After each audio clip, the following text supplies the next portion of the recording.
आज हम लोग देखने वाले हैं रासायनिक बलगतिकी या फिर केमिकल काइनेटिक देखने वाले हैं। ठीक है, केमिकल काइनेटिक में अगर हम लोग बात करते हैं इसकी परिभाषा की, डेफिनेशन की, तो सबसे पहले सिंपल हम लोग बात करते हैं रसायन विज्ञान की वह शाखा जिसके अंतर्गत किसी रासायनिक अभिक्रिया की दर, उसकी क्रियाविधि तथा प्रभावित करने वाले कारकों का अध्ययन किया जाता है। क्या कहलाता है? रासायनिक बलगतिकी कहलाता है। मतलब हम लोग अगर सिंपल परिभाषा लिखना चाहें तो परिभाषा इसका किस तरह से लिख सकते हैं? रसायन विज्ञान की वह शाखा जिसमें किसी रासायनिक अभिक्रिया की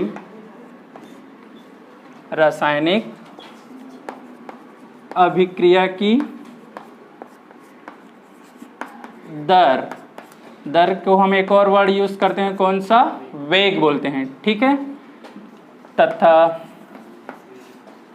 अभिक्रिया की क्रियाविधि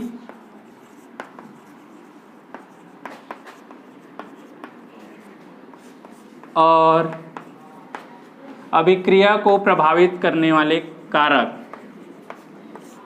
अभिक्रिया को प्रभावित करने वाले कारकों का अध्ययन किया जाता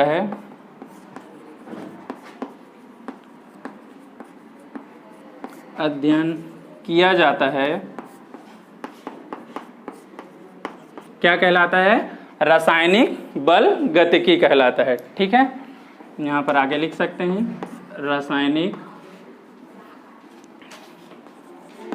बलगतिकी कहलाता है।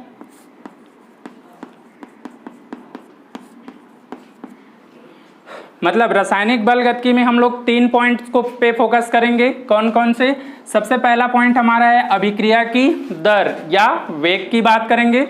दूसरा पॉइंट हम लोग बात करते हैं अभिक्रिया की क्रियाविधि, किस प्रोसेस से हो रहा है, ये स्लो अभिक्रिया है, मतलब मंद अभिक्रिया है या फिर तीव्र अभिक्रिया है, इसकी बात करेंगे। और अभिक्रिया जो है किस किस कारक पे डिपेंड करता है, ये हम लोग बात करते हैं प्रभावित करने वाले कारकों की। तो रासायनिक बलगतिकी हम लोग इसमें केवल 3 पॉइंट पे फोकस करेंगे। किस पे? पहला तो यह है कि अभिक्रिया की दर किस तरह से है, कोई भी अभिक्रिया है वो तीव्र गति से हो रहा है या फिर मंद गति से हो रहा है, इस पे देखेंगे।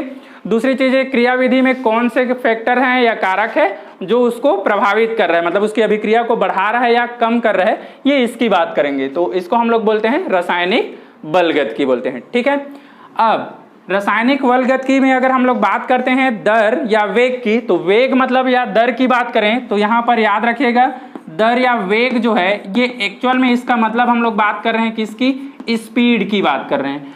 कोई अभिक्रिया कितनी स्पीड से हो रहा है या कितनी गति से हो रहा है, हम इसके लिए कौन सा वर्ड यूज कर रहे हैं? अभी दर या वेग की बात कर रहे हैं।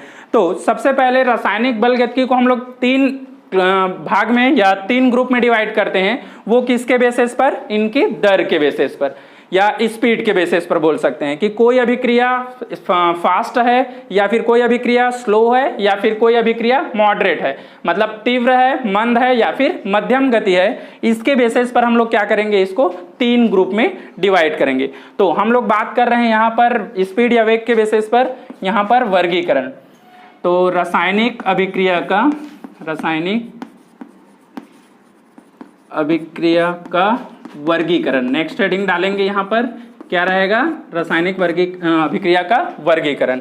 ये वर्गीकरण एक्चुअल में किसके बेसिस पर है? इनकी दर या वेग के बेसिस पर है।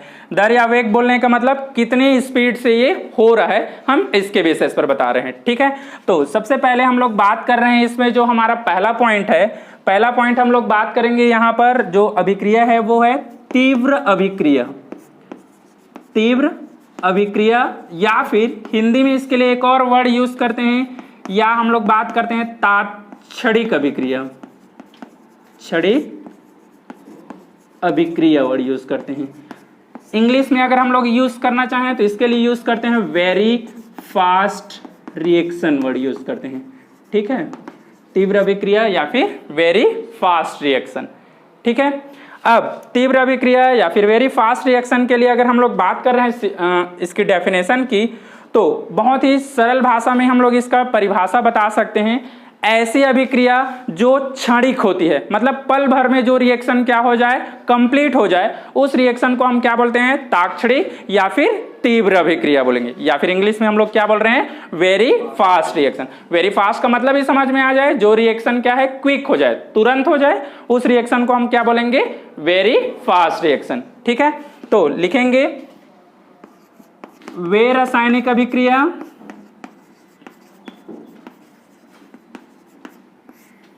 जो अति तीव्र गति से या क्षण भर में पूर्ण हो जाती है,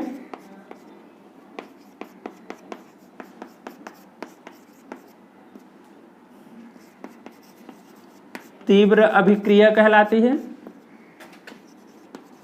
तीव्र अभिक्रिया कहलाती है।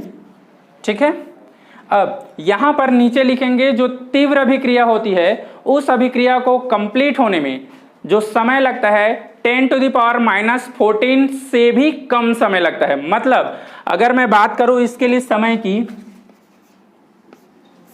यह अभिक्रिया 10⁻⁻40 सेकेंड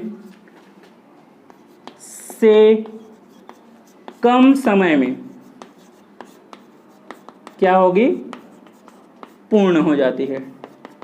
ठीक है, मतलब अगर मैं बात करूं, देखो यहां पर लिखा है 10⁻⁻40 सेकेंड, 1 सेकेंड के हम लोग बात करेंगे, ये इसका मतलब क्या हुआ, 1/10⁻14 होगा। मतलब समझ रहे होगे, 1 सेकेंड जो है उसको 10⁻14 से डिवाइड करेंगे, उतने समय में ये रिएक्शन क्या हो जाएगा, पूर्ण होते हैं। वैसे भी हम 1 सेकेंड की बात करें तो बहुत कम होता है, थोड़े ही समय में वो क्या हो जाता है, कंप्लीट हो जाते हैं। लेकिन अगर हम बात कर रहे हैं इस रिएक्शन की, तो वो 1 सेकेंड के हम लोग उसको भी 10⁻14 से भाग देंगे, तो जो समय बचेगा उतने समय में ये रिएक्शन क्या हो जाता है, कंप्लीट हो जाता है। मतलब 1 सेकेंड से भी बहुत कम समय लगता है, वो पल भर में, जैसे हम लोग बोल रहे हैं ना यहाँ पर, क्षण भर में या तुरंत जो तीव्र गति से क्या हो, कंप्लीट हो, उसके लिए हम लोग वर्ड यूज करते हैं कौन सा, तीव्र अभिक्रिया या फिर ताक्षणिक अभिक्रिया, या फिर हम लोग बोलते हैं वेरी फास्ट रिएक्शन बोलते हैं। ठीक है, इसके नीचे उदाहरण लिखेंगे। उदाहरण में आएगा, इसमें पहला लिखेंगे उदासीनीकरण अभिक्रिया। उदासीनीकरण को इंग्लिश में बोलते हैं न्यूट्रलाइजेशन रिएक्शन बोलते हैं। ठीक है, तो उदासीनीकरण जो अभिक्रिया होता है वो किस में आता है, तीव्र अभिक्रिया या ताक्षणिक अभिक्रिया में आएगा। ठीक है, दूसरा हम लोग बात करते हैं उदाहरण में, यह है अवक्षेपण अभिक्रिया। अवक्षेपण अभिक्रिया जिसमें क्या होता है, अवक्षेपण बनता है, प्रेसिपिटेट बनता है, तो प्रेसिपिटेशन रिएक्शन और न्यूट्रलाइजेशन रिएक्शन बोलते हैं इंग्लिश में। ठीक है, एक एक वर्ड ही लिख सकते हो, उदासीनीकरण और अवक्षेपण अभिक्रिया। ये दोनों अभिक्रिया जो रहता है वो किस में आएगा, तीव्र अभिक्रिया में आएगा। क्लियर है, समझ में आया। अब इसमें मैं एक एग्जाम्पल तुम लोगों को बता रहा हूं। जैसे मैं बात कर रहा हूं अवक्षेपण अभिक्रिया की, तो 12th के जो प्रैक्टिकल है उसमें दिया रहता है, जो बेरियम क्लोराइड जो रहता है वो, उससे अवक्षेपण के लिए हम लोग बात करते हैं। जब उसमें सल्फ्यूरिक अम्ल डालते हैं, सांद्र सल्फ्यूरिक अम्ल डालते हैं, तो वो जो बेरियम सल्फेट बनता है वो सफेद अवक्षेप के रूप में क्या हो जाता है, तुरंत जो टेस्ट ट्यूब रहता है उसमें जम जाता है। ठीक है, तो ये जो प्रेसिपिटेशन रिएक्शन है वो क्विक होता है, फास्ट होता है। तो अवक्षेपण अभिक्रिया, इंग्लिश में इसको प्रेसिपिटेशन रिएक्शन बोलते हैं। ठीक है, तो इसमें हम लोग ले रहे हैं किसकी, बेरियम क्लोराइड ले रहे हैं। इसमें जब हम लोग क्या करते हैं, सल्फ्यूरिक अम्ल H2SO4 जब मिक्स करते हैं इसमें, तो जो बेरियम क्लोराइड में से जो बेरियम है ये इस सल्फेट से मिलकर क्या बनाता है, बेरियम सल्फेट बनाता है। ठीक है, और ये जो क्लोरीन है इस हाइड्रोजन के साथ मिलकर क्या बना लेता है, HCl बना लेगा। ठीक है, ये इस तरह से, ये जो बेरियम सल्फेट दिख रहा है यहाँ पर ऐसा इस तरह से नीचे एरो डालेंगे, जिसका मतलब है ये क्या हो रहा है, नीचे सेटल हो जा रहा है, बैठ जा रहा है, और ये जो बनता है उसको हम लोग क्या बोलते हैं, अवक्षेप बोलते हैं। जो कि कैसा रंग का देता है यहाँ पर, श्वेत सफेद रंग का यहाँ पर क्या बनता है, अवक्षेप बनता है। तो ये रिएक्शन जो है वो किस में आएगा, तीव्र अभिक्रिया में आएगा, फास्ट रिएक्शन में आएगा। ठीक है, लिख लीजिए इक्वेशन।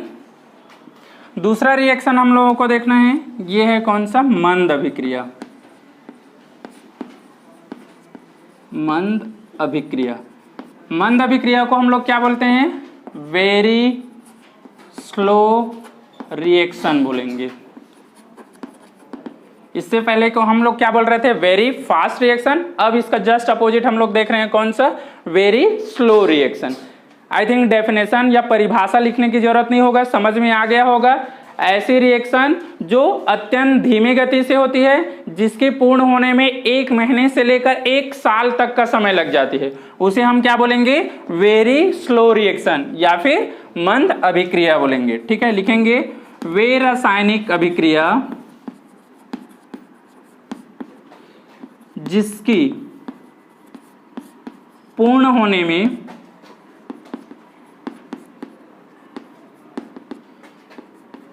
1 महीने से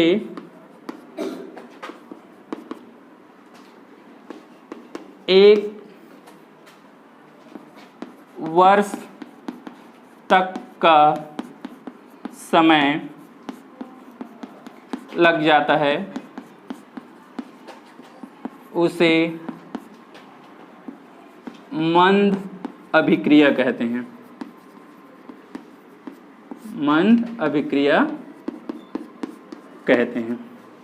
ठीक है, तो मंद अभिक्रिया किसको बोलेंगे, ऐसे रासायनिक अभिक्रिया जिसके पूर्ण होने में 1 महीने से लेकर 1 साल तक का समय लग जाता है, उसे हम क्या बोलेंगे, वेरी स्लो रिएक्शन या फिर मंद अभिक्रिया बोलेंगे। ठीक है, अब यहां पर अगर हम बात कर रहे हैं उदाहरण की, तो यहां पर लिखेंगे रस्टिंग ऑफ आयरन, मतलब लोहे का जंग लगना। अब लोहे में जो जंग लगता है वो कभी कभी क्या होता है, 1 सप्ताह में भी लग सकता है, 1 महीने में भी लग सकता है, और कभी कभी साल भी लग जाता है ना।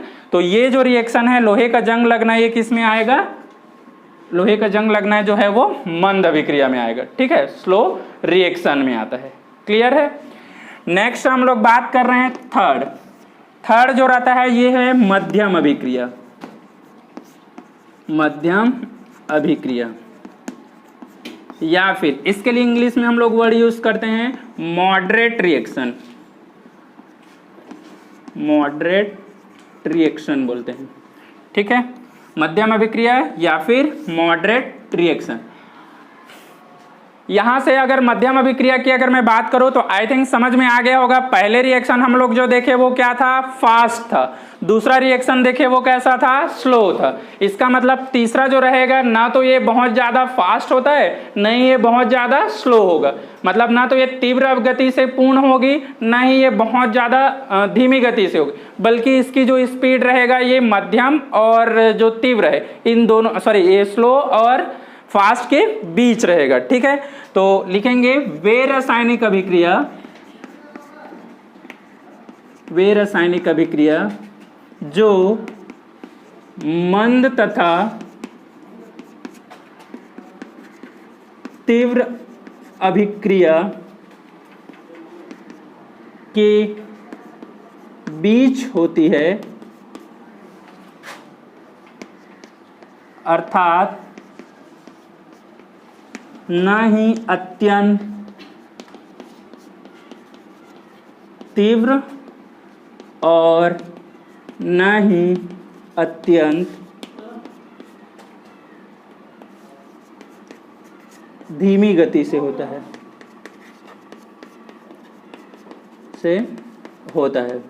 क्या कहलाएगा, मध्यम अभिक्रिया या मॉडरेट रिएक्शन कहते हैं। क्लियर है, बन जाएगा। तो ये इस तरह से हम लोग बात करते हैं 3 टाइप के रिएक्शन की। कौन कौन से, एक तो होता है तीव्र, दूसरा मंद और तीसरा मध्यम होगा। इसमें उदाहरण में हम लोग लिखेंगे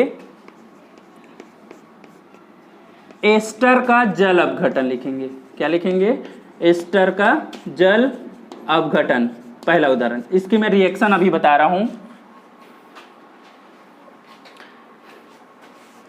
देखिए एस्टर का जल अपघटन कैसा होगा, CH3COO C2H5 जब इसका हम जल अपघटन कर रहे हैं मतलब वाटर में इसको हम क्या कर रहे हैं, डिसॉल्व कर रहे हैं, घोल रहे हैं। तो इस कंडीशन में क्या होता है, ये यहाँ से आयोनाइज होगा और इसमें H और OH बनता है। तो एक तो हमारा यहाँ से उत्पाद बनता है एसिटिक अम्ल बनेगा CH3COOH, और दूसरा यहाँ से बनेगा H निकल गया, OH बचा है इसमें, तो ये क्या होगा, एथिल से जुड़ जाएगा C2H5OH बनेगा। तो इसको हम लोग बोलते हैं एथिल अल्कोहल और इसको बोलते हैं एसिटिक अम्ल। ये इस तरह से दो प्रोडक्ट बनेगा, किससे, ये एस्टर है ना, RCOOR ग्रुप है, इसको हम क्या बोलते हैं, एस्टर बोलते हैं। ठीक है, तो ये हो गया एस्टर का जल अपघटन। ये किस में आएगा, मध्यम अभिक्रिया में। ना तो ये बहुत ज़्यादा स्लो होती है और ना ही ये बहुत ज़्यादा फास्ट होती है। ठीक है, मतलब ना ही धीमा होगा और ना ही तीव्र होता है। तो ये है दूसरा उदाहरण हम लोग बात कर रहे हैं यहाँ पर सुक्रोज का जल अपघटन। सुक्रोज का जल अपघटन जब बात करें तो ये भी किस में आएगा, मॉडरेट रिएक्शन में आएगा, मतलब मध्यम अभिक्रिया में। सुक्रोज का फार्मूला क्या होता है, C12H22O11। ठीक है, अब जब इसको हम लोग क्या करेंगे, जल में घोलेंगे तो यहाँ से दो तरह के प्रोडक्ट बनता है। कौन कौन सा, एक तो बनता है कौन सा, ग्लूकोज, और एक बनता है फ्रक्टोज। लेकिन फार्मूला दोनों का क्या होता है, C6H12O6 होता है। तो एक हम लोग बात कर रहे हैं C6H6O6, फिर से लिखेंगे C6H12O6। पहले वाले के लिए हम लोग बोल रहे हैं ये है ग्लूकोज, और दूसरा जो है इसको हम क्या बोलेंगे, फ्रक्टोज बोलते हैं। ठीक है, ये बायो में भी पढ़ते हैं। सुक्रोज का जब क्या किया जाता है, जल अपघटन किया जाता है, तब इससे दो प्रोडक्ट बनता है। कौन कौन सा, एक तो ग्लूकोज बनता है और एक फ्रक्टोज बनता है। दोनों तरफ देखेंगे कार्बन हाइड्रोजन ऑक्सीजन बैलेंस हो गया, इक्वेशन देख सकते हैं। यहाँ 12 था, 6 कितना हो गया, 12। यहाँ पर हाइड्रोजन है 22 और यहाँ पर है 2, है ना, 24 हो गया। तो यहाँ पर देखो 12 और 12, ये भी 24 हो गया ना। यहाँ पर 11 और 1 कितना हो गया, 12 हो गया। तो देखो 6 और 6 कितना हो गया, 12 हो जाएगा। ठीक है, मतलब दोनों तरफ इक्वेशन क्या है, बैलेंस है। क्लियर है। तो ये इस तरह से हम लोग क्या करते हैं, रिएक्शन जो रहता है रासायनिक अभिक्रिया, उसको उनकी स्पीड मतलब वेग के आधार पर 3 ग्रुप में हम लोग डिवाइड करते हैं। बोलिए कौन कौन सा, पहला तीव्र अभिक्रिया, दूसरा और तीसरा हो जाएगा कौन सा, मध्यम हो जाएगा। ठीक है, तीव्र, मंद और मध्यम हो जाएगा। नेक्स्ट हम लोगों को देखना है अभिक्रिया की दर देखना है। ठीक है, नोट कर लिए ये।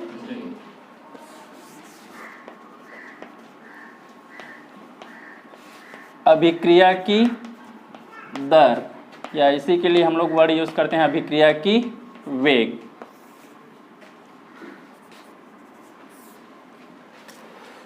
अभिक्रिया की दर या वेग के लिए अगर हम परिभाषा लिखना चाहें तो बहुत ही सरल परिभाषा है। इकाई समय अंतराल में अभिकारक या उत्पाद की सांद्रता में होने वाला परिवर्तन क्या कहलाता है, अभिक्रिया की दर कहलाता है। ठीक है, क्या लिख रहे हैं, इकाई समय अंतराल में अभिकारक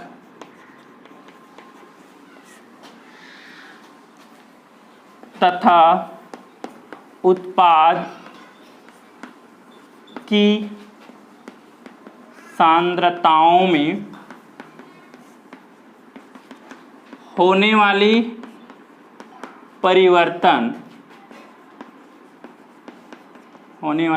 परिवर्तन अभिक्रिया की दर कहलाता है।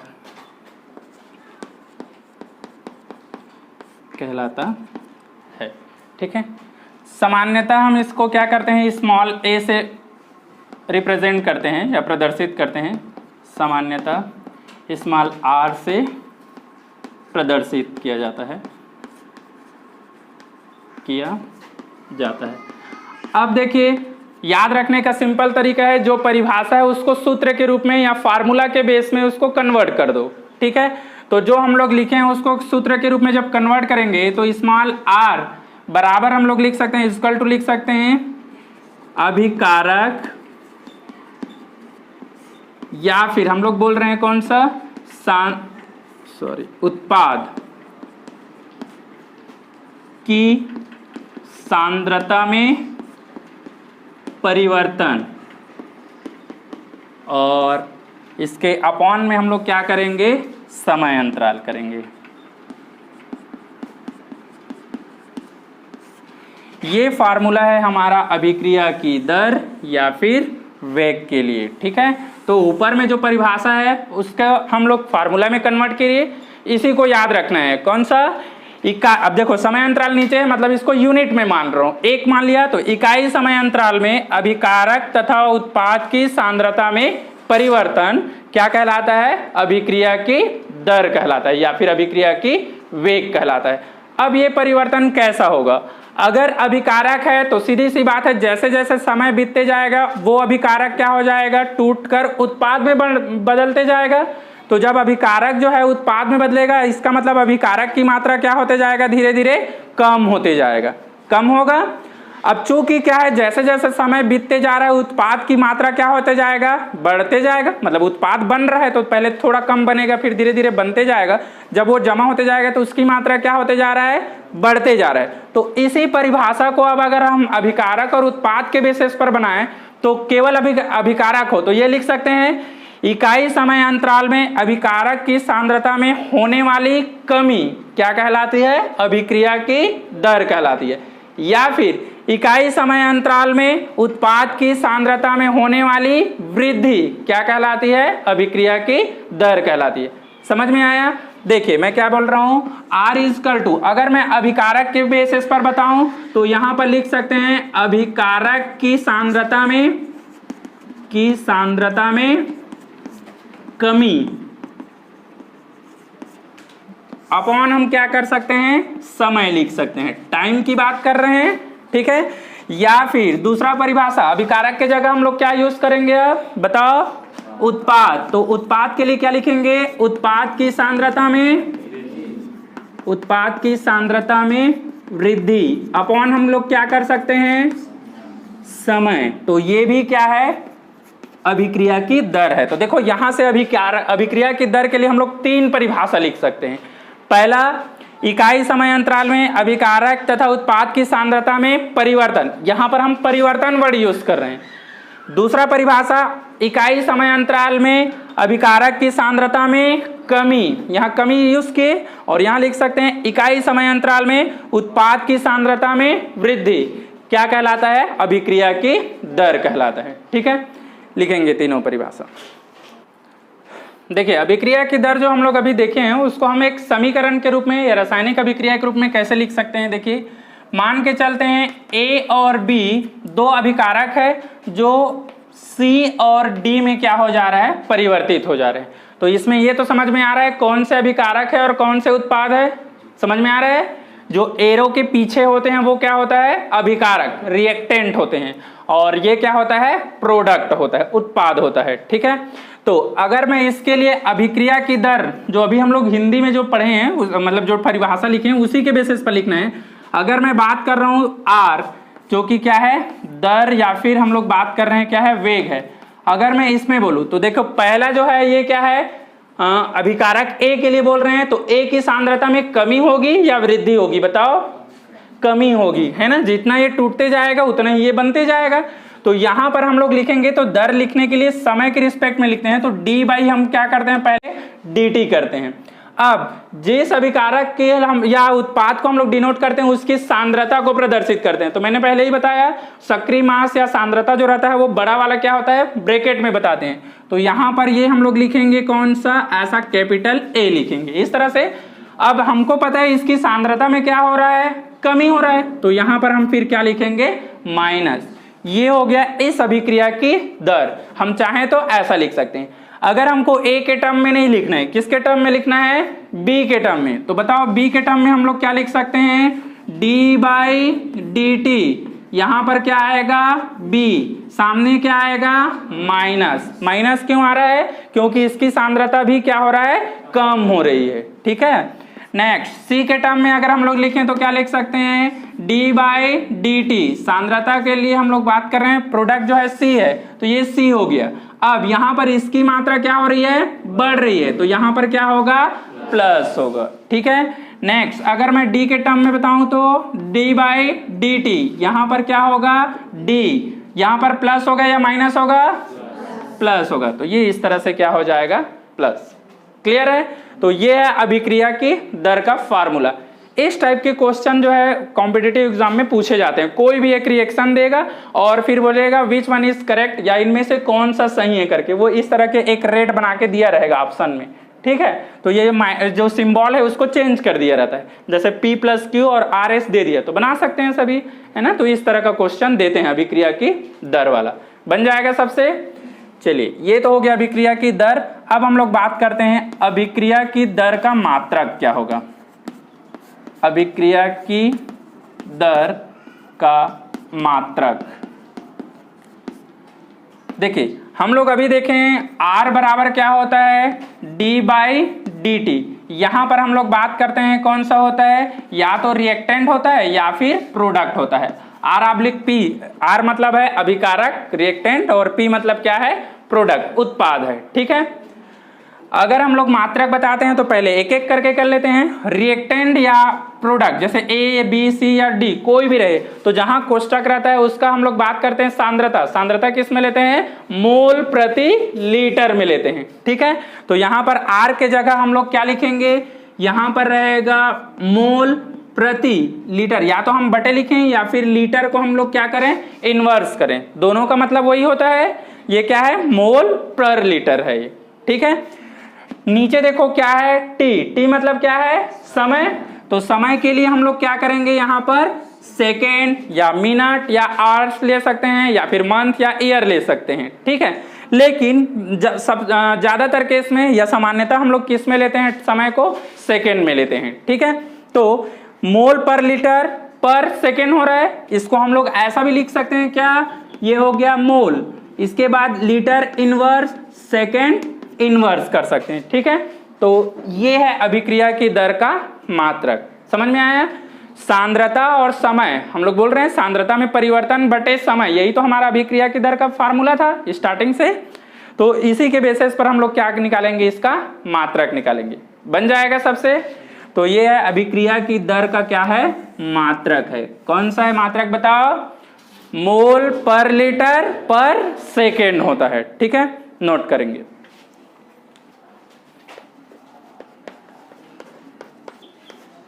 औसत वेग,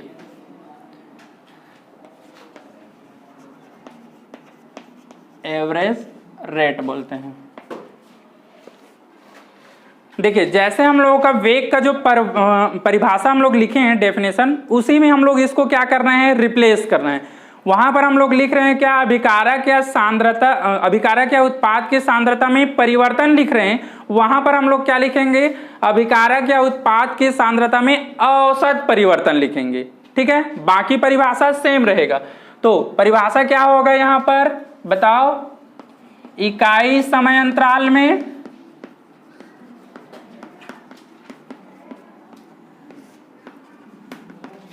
अभिकारक या उत्पाद की सांद्रता में औसत परिवर्तन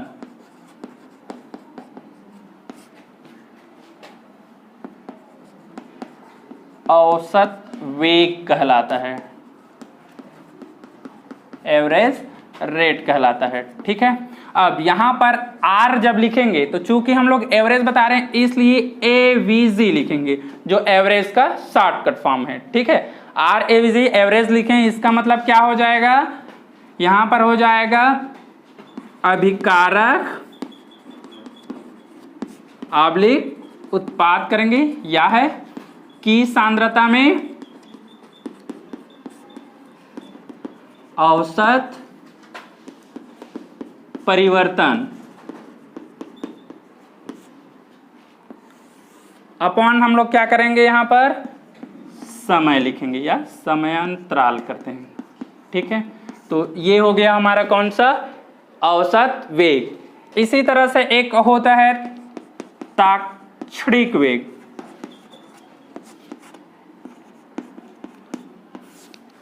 इसको हम लोग बोलते हैं इंस्टेंटेनियस रेट बोलते हैं।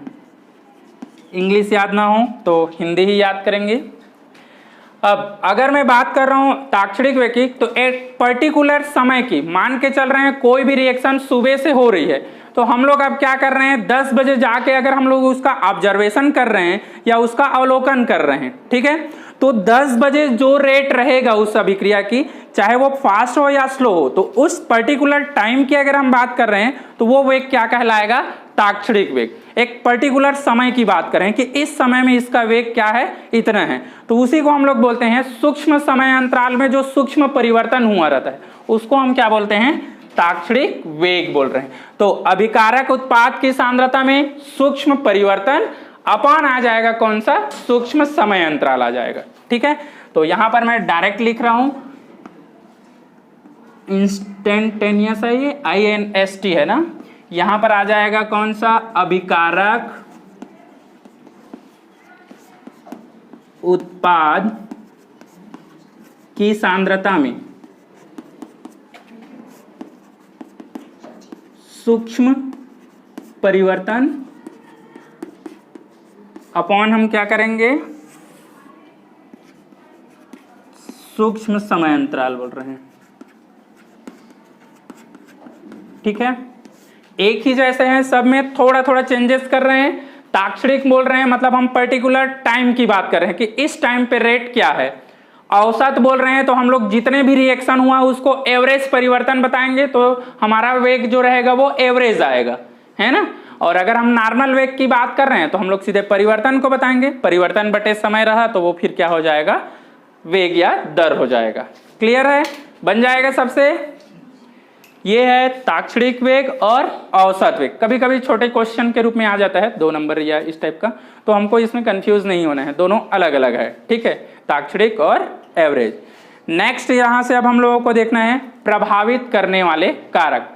अभिक्रिया की दर को कौन कौन से कारक है जो प्रभावित करते हैं या जो परिवर्तित करते हैं।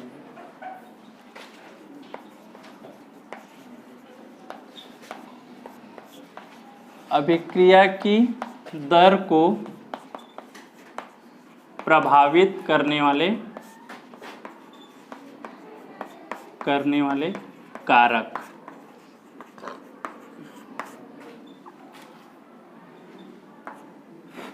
इसमें फर्स्ट पॉइंट हम लोग बात करते हैं वो है अभिकारक की सांद्रता।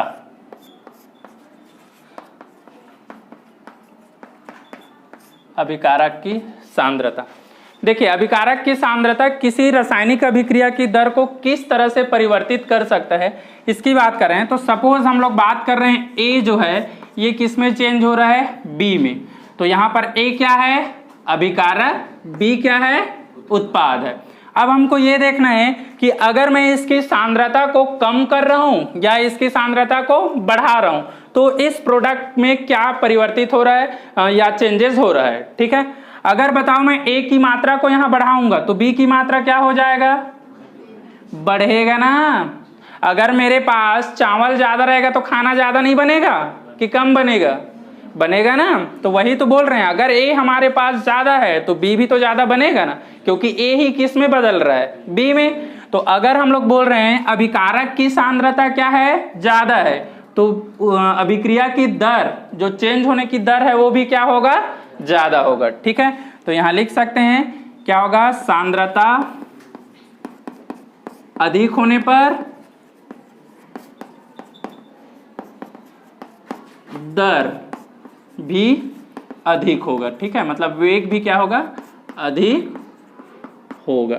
ठीक है, दूसरा पॉइंट हम लोग बात करते हैं ताप का प्रभाव, जो कि बहुत इंपॉर्टेंट है, अक्सर एग्जाम में पूछा जाता है।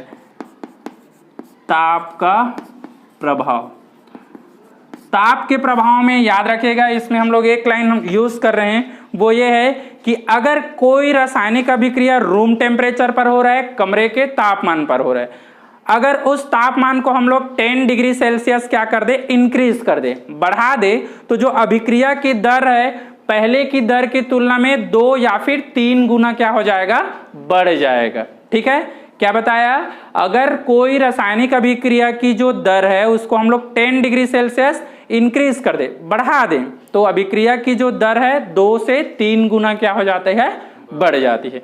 तो यहां पर लिखेंगे यदि रासायनिक अभिक्रिया का ताप 10 डिग्री सेल्सियस बढ़ा दिया जाए तब अभिक्रिया की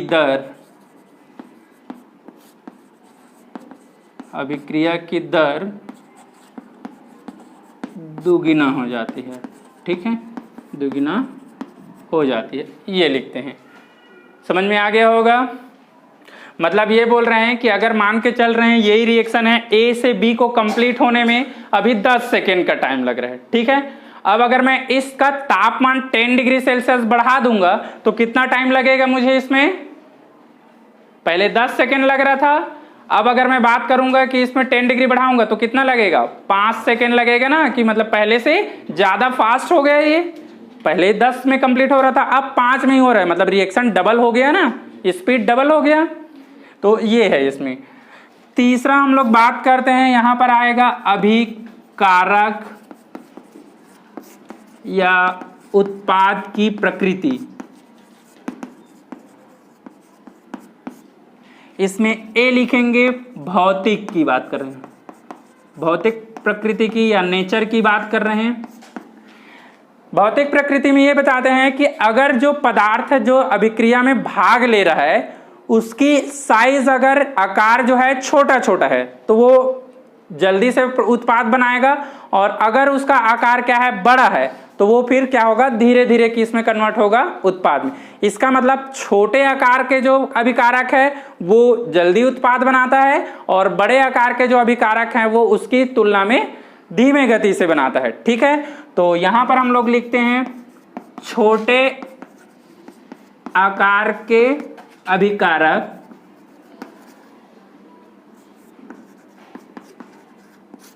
की दर अधिक तथा बड़े आकार के अभिकारक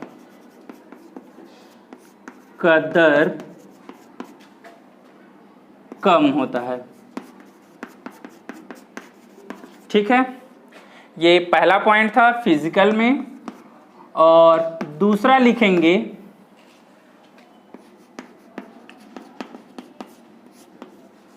समांगी अवस्था में अभिक्रिया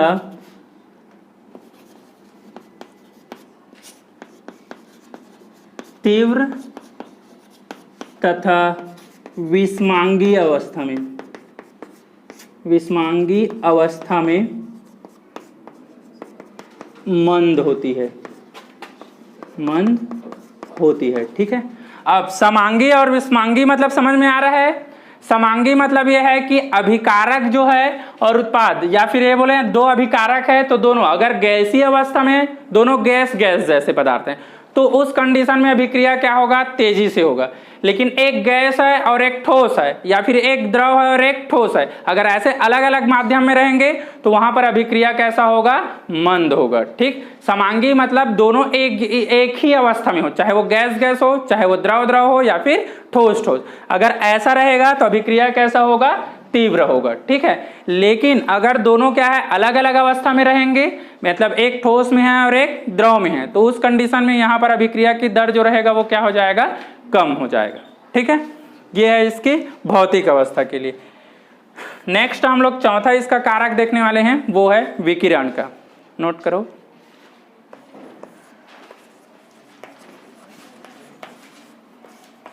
विकिरण का प्रभाव।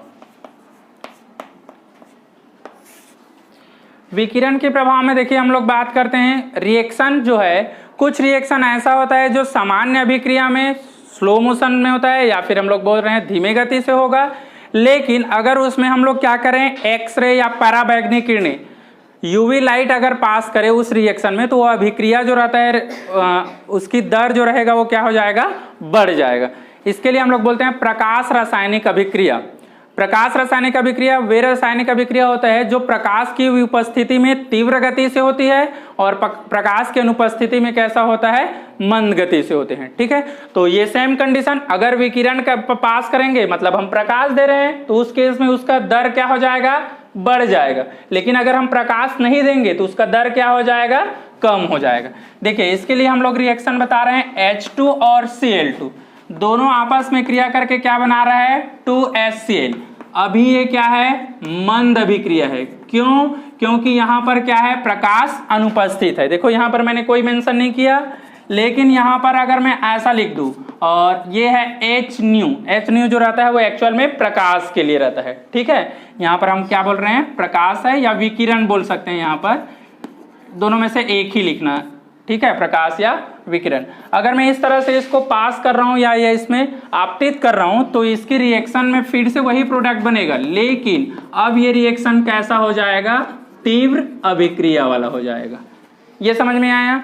तो ये है विकिरण का इफेक्ट। अगर हम लोग बात कर रहे हैं नॉर्मल अभिक्रिया है तो वो स्लो मोशन में रहेगा, धीमी गति से होगा। लेकिन इसी में अगर हम लोग क्या कर दे, प्रकाश आपतित करें, विकिरण आपतित कर रहे हैं, रेडिएशन पास करा रहे हैं, तो उस कंडीशन में अभिक्रिया जो रहेगा वो क्या हो जाएगा, तीव्र हो जाएगा, फास्ट हो जाएगा।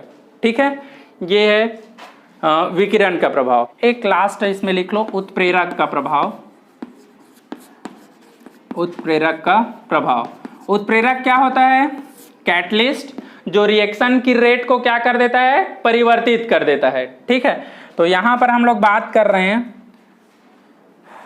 एस्टरिफिकेशन या वही जल मतलब एस्टर फॉर्मेशन की बात कर रहे हैं, नहीं CH3COO C2H5 एस्टर का जल अपघटन H2। अगर इस रिएक्शन में हम लोग फोटान H प्लस करेंगे तो रिएक्शन का जो रहता है रेट जो रहेगा वो क्या हो जाएगा, बढ़ जाता है। तो इसके जल अपघटन से बनता है CH3COOH। एक बार और लिख चुका हूं मैं ये इक्वेशन, C2H5OH। ठीक, एथिल एल्कोहल एसिटिक अम्ल और ये है एस्टर है। ठीक है, तो देखो यहां पर H प्लस जो है ये किसकी तरह काम कर रहा है, उत्प्रेरक की तरह। और ये उत्प्रेरक कैटलिस्ट जो रहता है रिएक्शन की रेट को, यहां पर रेट को क्या कर रहा है, इंक्रीज कर रहा है या फिर बढ़ा रहा है। ठीक है, ये हम लोग बोल रहे हैं। मतलब अगर इसको मैं हटा दूं तो रिएक्शन जो रहेगा इसकी तुलना में क्या हो जाएगा, धीमी गति से होगा। ठीक है, समझ में आया, बन जाएगा सबसे। चलिए ये यहीं तक देखते हैं। नेक्स्ट में हम लोग देखेंगे अभिक्रिया की कोटि सेकंड क्लास में। ठीक है।